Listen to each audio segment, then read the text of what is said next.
Aujourd'hui, nous allons à Koya, région charnière de Guinée, située aux portes de Conakry.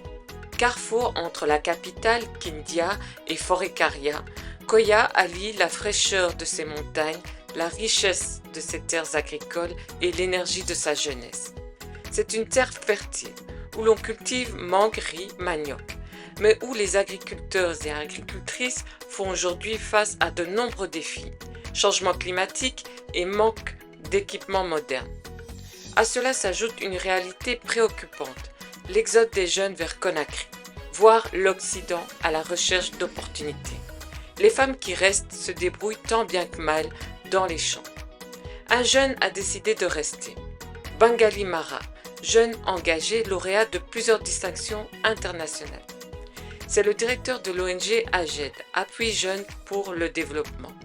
Bangali fait partie de ceux qui croient que le changement commence là où on est. Il œuvre aux côtés des autorités locales pour redonner confiance à la jeunesse ainsi qu'aux femmes et renforcer les solutions locales. Bienvenue à Koya. Bonjour et bienvenue dans Parole de terrain, le podcast qui donne la parole à celles et ceux qui sont sur le terrain et qui agissent pour le développement rural en Afrique. Cher public, les chiffres parlent pour nous. Près de 40 000 vues, près de 4 000 abonnés et seulement en 5 semaines. Je vous dis merci, merci et continuez à regarder Parole de terrain. Vous pouvez faire plus. Vous aussi, vous pouvez être un acteur du changement, un acteur du développement rural en Afrique. Et ça, vous pouvez le faire directement en contribuant au fonds Ubuntu. Ce fonds qui va permettre de directement participer à un projet, de participer au projet porté par nos lauréats afin de développer économiquement et socialement une communauté en Afrique. Alors, scannez ce QR code. Bonjour Bangali. Bonjour Bintou. Alors que d'autres fuient l'inconfort du terrain, toi, tu choisis d'y plonger. Et j'aimerais savoir qu'est-ce qui anime cet engagement, ton engagement jour après jour. C'est la douleur de l'injustice et la dignité bafouée que j'ai vue dans mon propre village qui m'ont poussé à m'engager. On a souvent échangé et tu me dis à chaque fois qu'il ne s'agit pas d'un simple projet agricole, qui a une dimension de transformation sociale. Comment expliques-tu cela? Notre projet va au-delà de la production. Il redonne confiance, structure les communautés et crée une économie locale résiliente. C'est un levier d'autonomie, pas une aide ponctuelle. Alors Bengali, tu n'es pas tout seul, vous êtes une organisation et vous formez des jeunes, des femmes, souvent en situation de grande vulnérabilité. Euh, Quelle évolution vous voyez en eux après quelques mois? En quelques mois, il passe de l'attente à l'action. On voit une prise de parole nouvelle, une fierté retrouvée et surtout des initiatives locales qui émergent.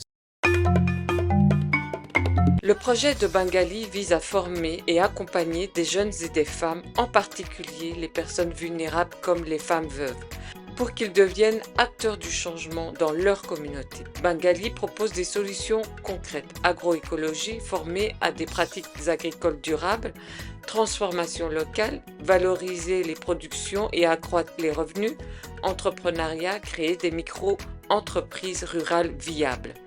Les objectifs: former 50 jeunes, majoritairement des femmes, créer 10 micro-entreprises rurales, installer des parcelles pilotes et enfin valoriser les savoirs locaux et renforcer la résilience communautaire. Ah oui, oui, oui, j'aime ça, la valorisation des savoirs traditionnels. Après, on demande aussi l'innovation durable. Comment est-ce on conjugue les deux? Innovation, savoir traditionnel. Comment faites-vous? On ne remplace pas les savoirs traditionnels, on les valorise. On combine les techniques ancestrales avec des outils modernes pour une agriculture adaptée, durable et culturellement enracinée. Merci Bangali. Et si on écoutait les bénéficiaires? Mugu fan sembe suru ne tamma be mugu sembe suru groupe man de be me to ngo saka no saka na mugu bi merene be e me to ngo na nara mugu bi merene mugu bi ngo ba le femfe merene wo kelmen di wo saka ka ko yema wo su le yisi kana na wo yire wo mo no mo ya ni ba wo fe na ni on ensenu na se sima be lo ala ko mu ka kumbo sisi mane mu pastet si mugu su le yisi mugu bengbesi mugu kobo si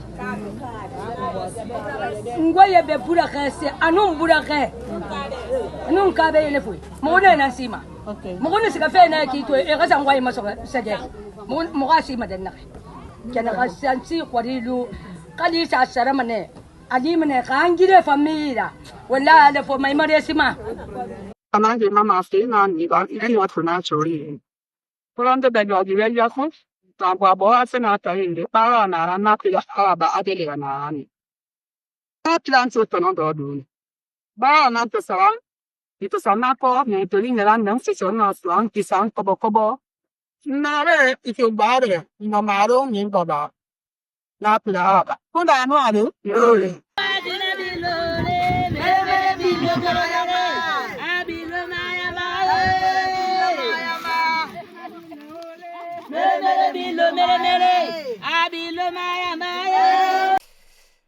Je comprends.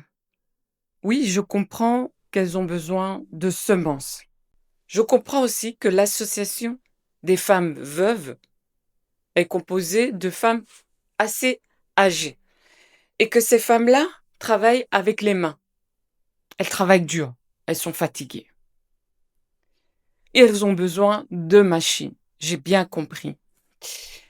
Alors moi, je m'adresse au public. Déjà, merci de regarder et d'écouter ces bénéficiaires. Alors, si vous savez faire quelque chose, scannez le QR code et contribuez directement. Parce que nous allons leur apporter ces semences. Nous allons leur apporter ces machines. Je reviens vers toi, Bangali. Dans ton projet, tu parles d'effets multiplicateurs. D'ailleurs, je rappelle au public que tous les projets sont présentés sur notre site ISLD Community à travers les profils de nos membres, que ce soit nos membres apprenants ou les membres ISLD. Donc, Bangali, tu parles d'un effet multiplicateur. J'imagine que c'est lié à l'impact de vos actions. Quand un jeune réussit, il forme d'autres jeunes.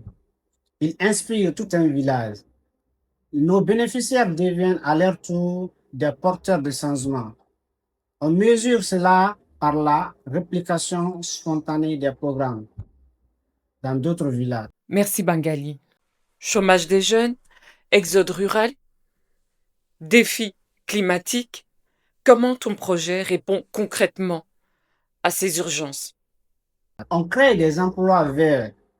On stabilise les jeunes en zone rurale. On restaure les terres. On agit sur les causes profondes de l'exode. On m'appelle souvent et on m'encourage. On m'encourage dans le cadre de mon ONG, Skisfared ISLD. Et souvent on me dit, Bintou, on voit derrière tout ça que tu veux une Afrique prospère, que tu veux finalement que chaque jeune puisse développer son projet, que les communautés soient autonomes économiquement et finalement que personne ne meure de faim en Afrique. Et on me dit, bah oui, en fait, Bintou, c'est un rêve et c'est un beau rêve. Sauf que moi, j'y crois. Et c'est pour ça que je suis là tous les jours. Maintenant, Bangali, moi, je veux te demander, c'est quoi ton rêve derrière tout ça, derrière cet engagement? Une Guinée où chaque jeune peut vivre dignement de son travail, celui sans devoir partir. Moi, tout ce que je te souhaite, c'est que ce rêve devienne réalité. Maintenant, quel message adresserais-tu à un jeune Guinéen, à une femme africaine qui doute de son pouvoir de changer les choses à partir de son village. Il n'a pas besoin d'être à Conakry ou à l'étranger pour impacter. Le vrai changement commence là où tu es, avec ce que tu as, si tu crois que c'est possible. Eh bien, moi, je suis convaincue. Mais pourquoi le public devrait voter pour ton projet? Oui, parce que ce projet transforme les vies, pas seulement les terres. Il redonne espoir, crée un lien et bâtit une Guinée résiliente. Merci Bangali, ce podcast prend fin. N'oubliez pas de voter, car bientôt, lors de notre gala d'honneur, nous récompenserons les projets les plus pertinents, les projets qui agissent directement pour le développement rural, les projets qui encouragent les communautés à se dépasser. Scannez le QR code et investissez dans l'avenir rural de l'Afrique. Et n'oubliez pas de vous abonner à Parole de terrain